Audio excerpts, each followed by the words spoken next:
Assalamualaikum warahmatullahi wabarakatuh. Kali ini saya akan menjelaskan tentang kompetensi SDM. Jadi, pada pengukuran kinerja SDM, aspek kompetensi ini sangat penting, tidak bisa terlepas dari uraian jabatan dan KPI yang nanti akan kita cek. Jadi, mahasiswa perlu memahami dengan betul dulu apa itu kompetensi SDM. Secara bahasa, kompetensi ini diambil dari bahasa Inggris, yaitu kompetensi atau competence, yang berarti kecakapan, wewenang, dan kemampuan. Beberapa ahli mengatakan bahwa kompetensi, terutama Stephen Robin, itu adalah kemampuan atau ability seseorang yang bisa dilihat dari faktor intelektual dan fisik. Jadi kalau Stephen Robin penekanannya pada intelektual dan fisik.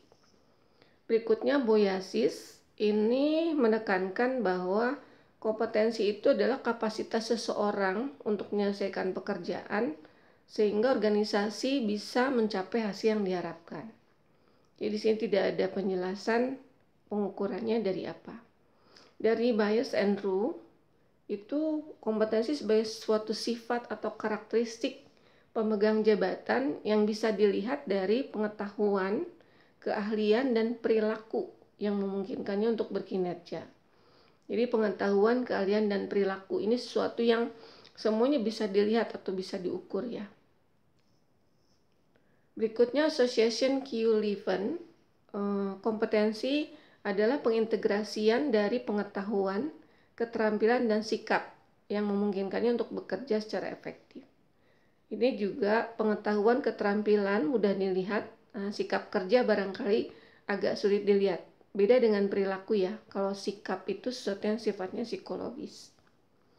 Menurut SKKNI atau Standar Kompetensi Kerja Nasional Indonesia, kompetensi adalah seseorang yang mendemonstrasikan keterampilan, pengetahuan, dan sikapnya di tempat kerja yang sesuai dengan standar industri atau sesuai dengan persyaratan yang ditetapkan oleh tempat kerja.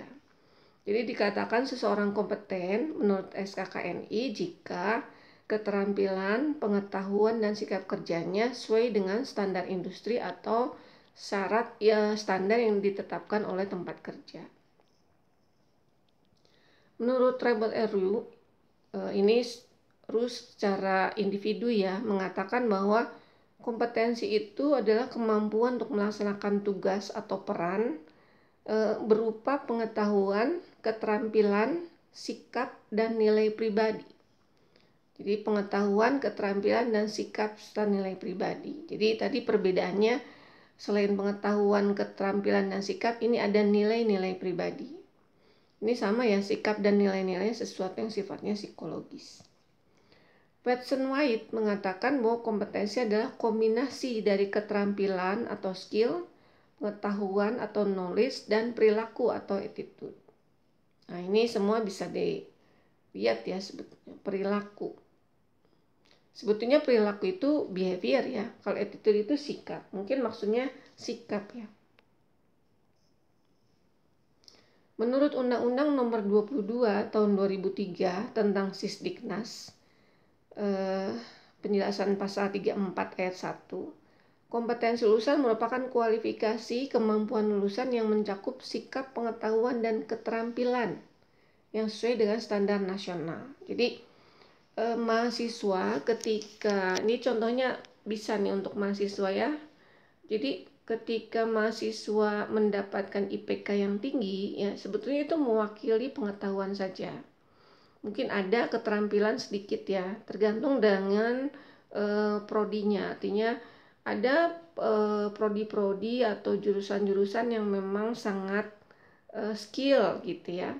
Tapi juga ada jurusan-jurusan yang cenderung ke pengetahuan atau keahliannya sedikit yang diajarkan. Ada juga seperti prodi manajemen. Kalau saya lihat sebetulnya prodi manajemen setengah ya antara skill dengan pengetahuan, tapi skill tersebut itu tidak membuat mahasiswa siap bekerja saat ini karena banyak skill yang diajarkannya untuk level manajerial.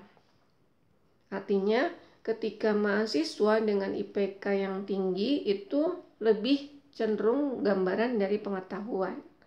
Bagaimana dengan sikap dan keterampilan? Ini juga sering saya sampaikan di dalam mata kuliah apapun, bahwa mahasiswa perlu aktif di luar kampus gitu ya, perlu melakukan berbagai aktivitas di luar kuliah untuk mengasah sikap dan keterampilan.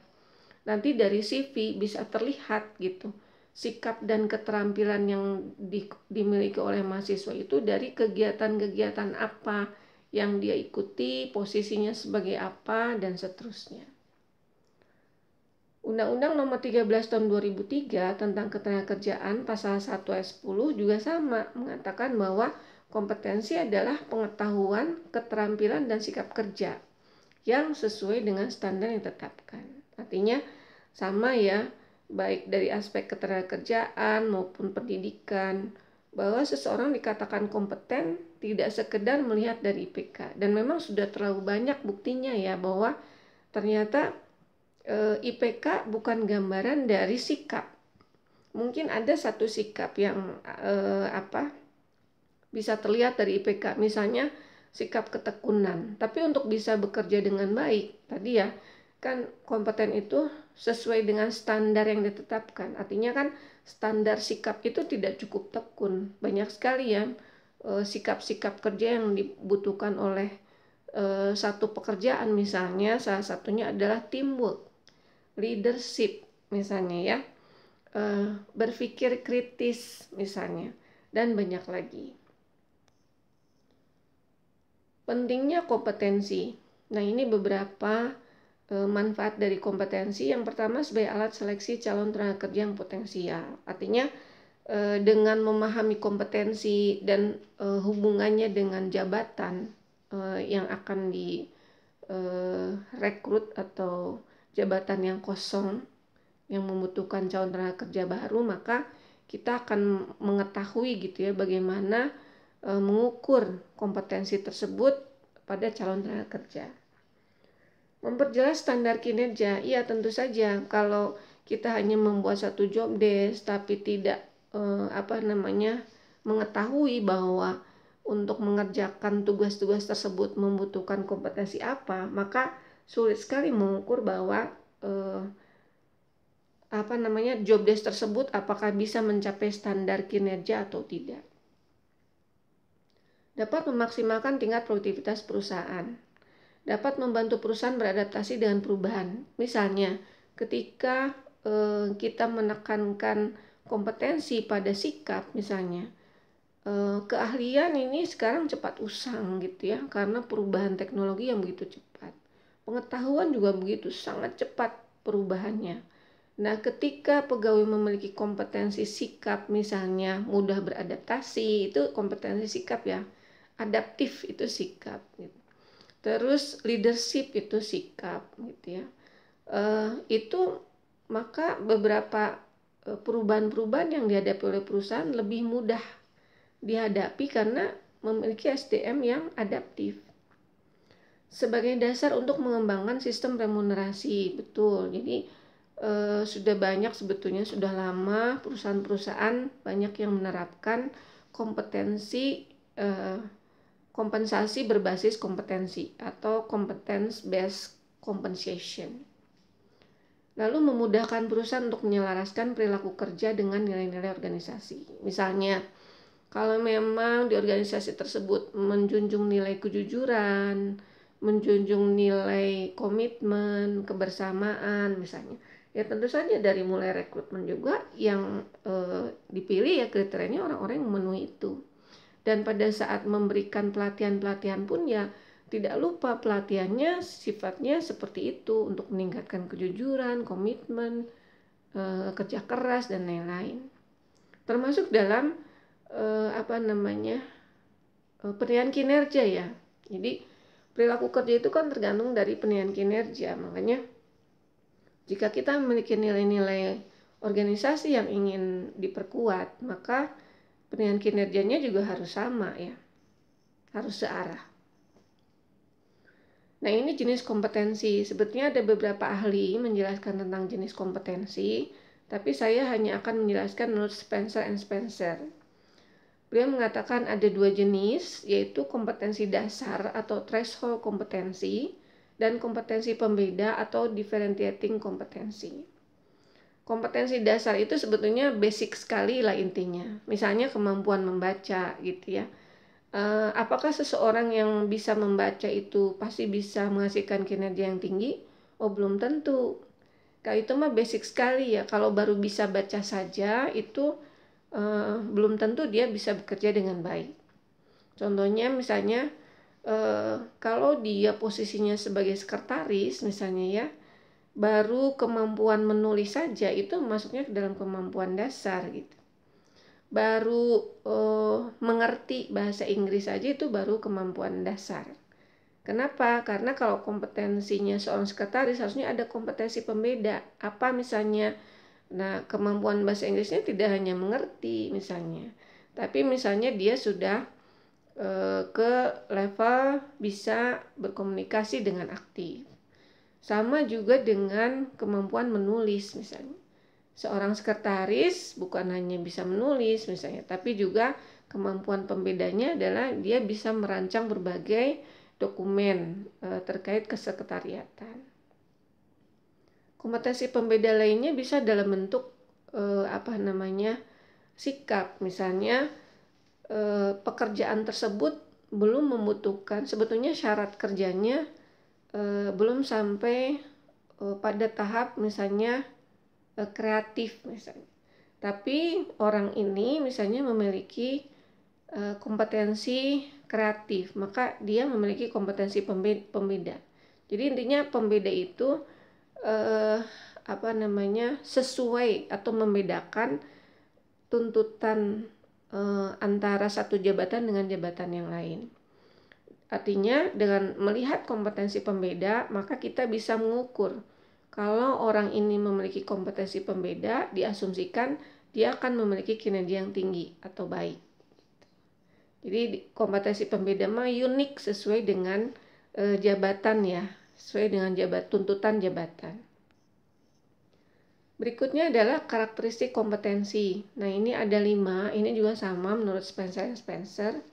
Motives, traits, self-concept, knowledge, dan skill. Kita bahas satu persatu. Motives atau motivasi barangkali ya kita mengenalnya, yaitu drive atau dorongan, direct and select behavior towards certain action or goals and away from others. Jadi maksudnya satu dorongan yang kuat ya, suatu perilaku yang jelas berbeda gitu, terlihat berbeda karena adanya satu dorongan tersebut. Nah, misalnya seseorang memiliki karakteristik kompetensi jika dia memiliki motivasi berprestasi yang lebih tinggi daripada motivasi yang lain. Ini saya ambil contoh dari teorinya McClellan, bahwa motivasi itu ada 3, yaitu motivasi berprestasi, motivasi kekuasaan, dan motivasi afiliasi.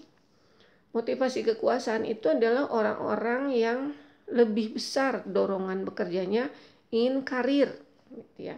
Karir itu yang terbayangnya adalah gaji yang semakin tinggi misalnya, pengaruh yang semakin luas. Nah, itu berarti motivasi kekuasaannya yang dominan. Atau sebaliknya motivasi afiliasi. Dia bekerja dominannya karena suka dengan suasana kerja, pertemanan. Jadi sangat sulit, banyak sekali ketidaknyamanan yang dia rasakan, tapi bagi dia teman-teman yang klop, suasana kerja yang nyaman, pimpinan yang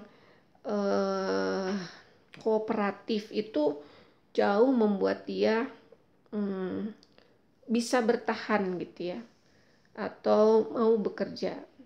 Nah, di antara 3 motivasi ini tentu motivasi berprestasi ini yang paling utama gitu. Jadi ketika seseorang memiliki motivasi berprestasi, artinya kalau berprestasi itu ia menghasilkan kinerja yang terbaik.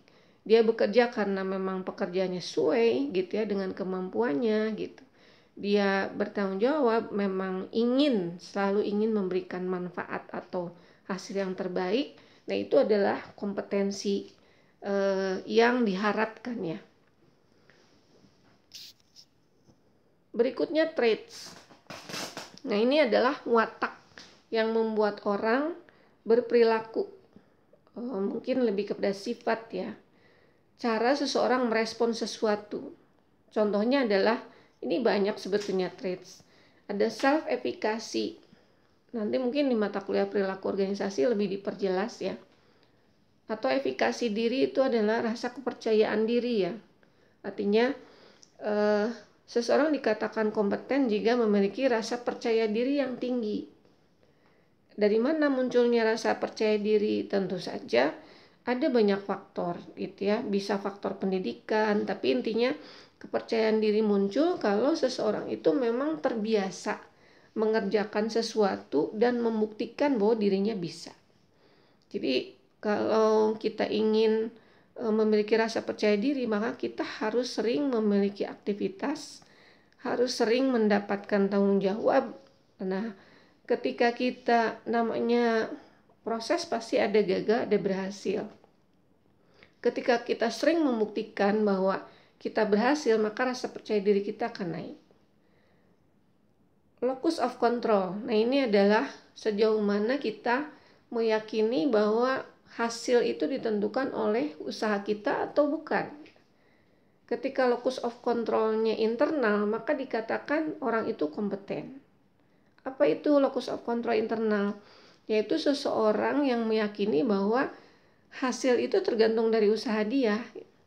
Sebaliknya, locus of control eksternal itu meyakini bahwa ciri-cirinya tentunya banyak mengeluh dan banyak menuntut ya. Misalnya, sekarang mah kuliahnya online, ininya nggak jelas, itunya kurang misalnya. Ya wajar dong kalau prestasiku jadi turun misalnya. Sekarang mah bosan, tidak mampu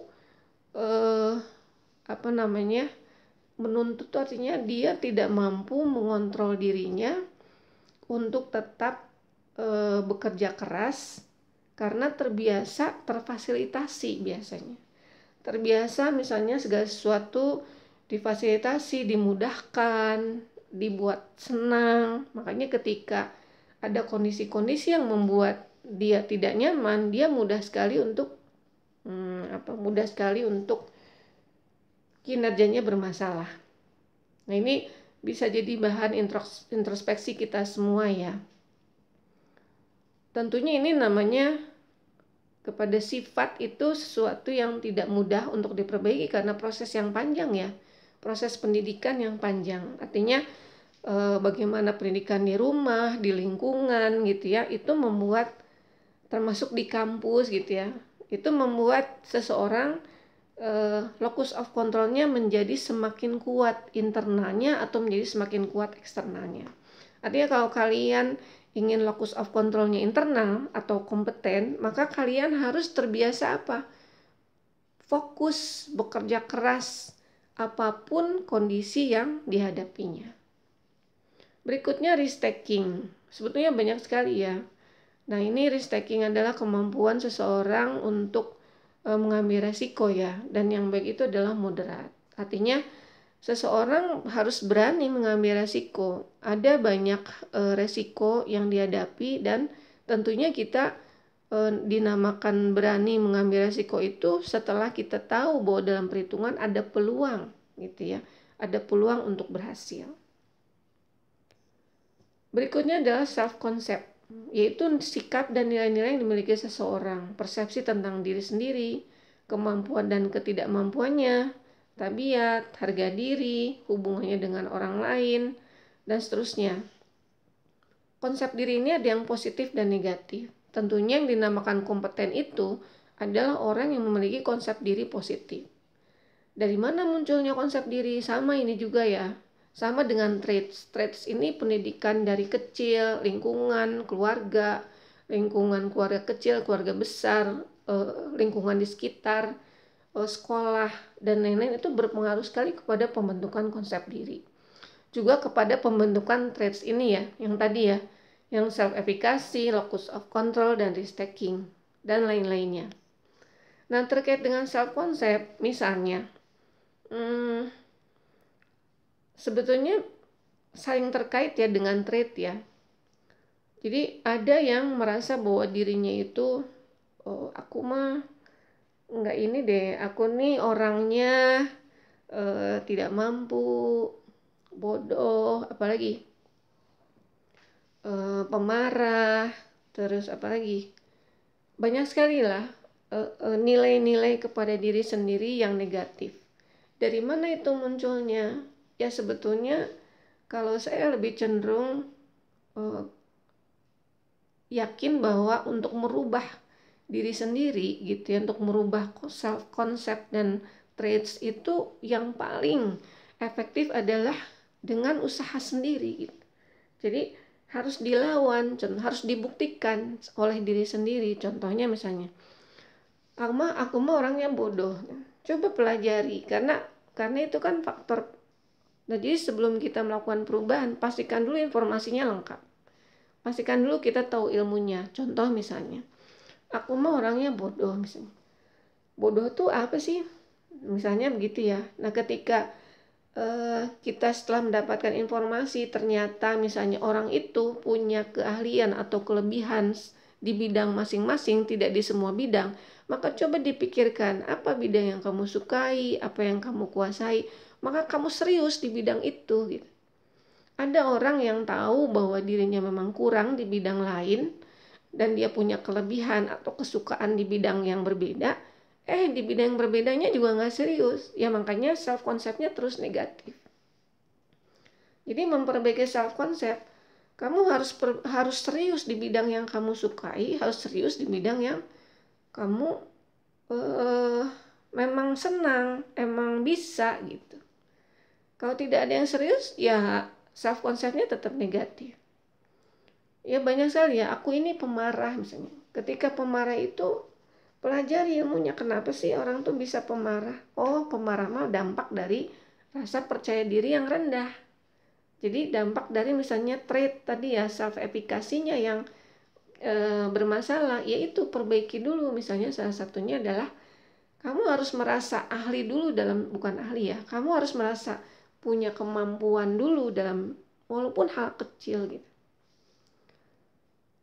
Terus coba fokus kepada diri sendiri. Jangan terlalu sibuk dengan penilaian orang, jangan terlalu sibuk dengan medsos. Fokus pada sendiri, kasihan diri sendiri ini yang selama ini menemani, memfasilitasi kan gitu ya. Tapi kita sibuk memperhatikan apa kata orang gitu. Makanya dengan coba fokus ke diri sendiri, lalu kita coba berterima kasih dengan memperbaiki treatment kita ke diri sendiri. Salah satunya banyak faktor termasuk gaya hidup, makanan, pola tidur, manajemen waktu. Itu adalah salah satu cara untuk mensyukuri atau memperbaiki dulu self concept. Awalnya dari situ dulu. Setelah itu baru kita mulai memikirkan apa ya saya yang bisa serius sih gitu ya, sehingga memang terbukti oleh diri saya sendiri bahwa tuh kan aku tuh sebetulnya bisa. Dan self concept yang dikatakan kompeten adalah yang self conceptnya tentu positif. Berikutnya knowledge. Ya, kalau knowledge mah saya tidak perlu bahas banyak ya. Knowledge ya, kalau kalian suka UTS, UAS itu adalah pengukuran knowledge gitu. Jadi kalau kalian IPK-nya tinggi-tinggi, tadi saya bilang bahwa secara knowledge kalian proof. Artinya secara knowledge dikatakan yang IPK-nya tinggi itu adalah kompeten. Di antara sekian banyak kompetensi, knowledge hanya salah satu ya. Saya kenapa sering mengatakan seperti ini? Saya khawatir mahasiswa banyak yang merasa cukup dengan IPK, tahu-tahu misalnya hidupnya ternyata tidak bahagia gitu ya. Ini minta tolong orang, itu nyusahin orang gitu. Hal-hal kecil masih tergantung sama orang, emosional gitu ya. Sekalinya lulus dapat pekerjaan standarnya lulusan SMA. Nah, itu kan dampak-dampak dari orang yang terlalu meyakini bahwa kompeten itu adalah knowledge, padahal kompeten itu banyak sekali unsurnya. Berikutnya adalah skill. Nah, kalau ini jelas sekali bedanya dengan knowledge. Skill ini bisa langsung diukur. Sama juga sih, knowledge bisa langsung diukur ya. Tapi kadang-kadang knowledge itu ada yang memiliki kesulitan dalam menjelaskan pemahaman ya, sehingga pengukurannya tidak seakurat skill. Kalau skill itu mudah sekali diukur karena bisa langsung dilihat. Nah, kemampuan ini dikatakan secara fisik maupun mental karena sebetulnya skill ini bisa mengandung dua unsur. Yang pertama, ketika skillnya yang dibutuhkan itu secara teknis, maka dikatakan secara fisik.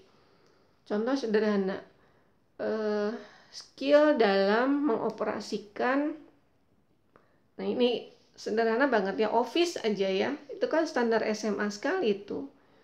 Mengerjakan Office, mengoperasikan Office itu kan standar SMA sekali, tapi misalnya banyak mahasiswa yang IPK-nya tinggi bahkan gitu ya, untuk Office saja kelihatan repot sekali, terlihat dari pengerjaan tugas misalnya.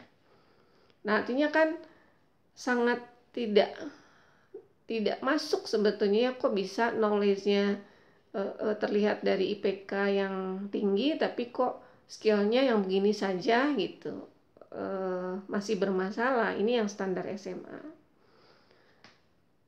Sebetulnya sebagian besar mengatakan skill itu ke fisik.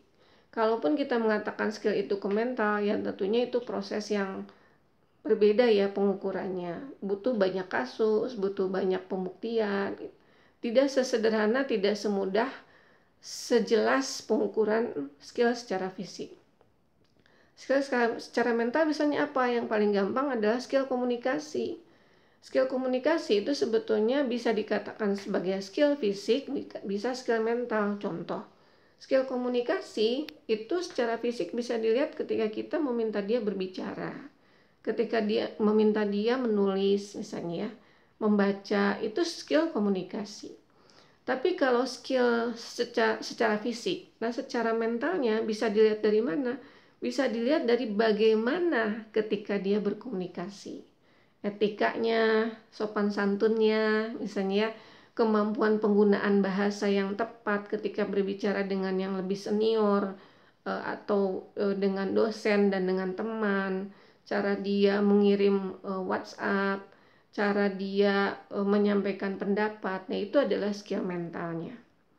Sama-sama dua-duanya memiliki kemampuan berbahasa, tapi yang satu bisa memilih penggunaan bahasa, itu namanya memiliki skill mental yang baik. Saya pikir itu saja yang bisa saya sampaikan. Bila ada pertanyaan silakan sampaikan di WA. Terima kasih. Assalamualaikum warahmatullahi wabarakatuh.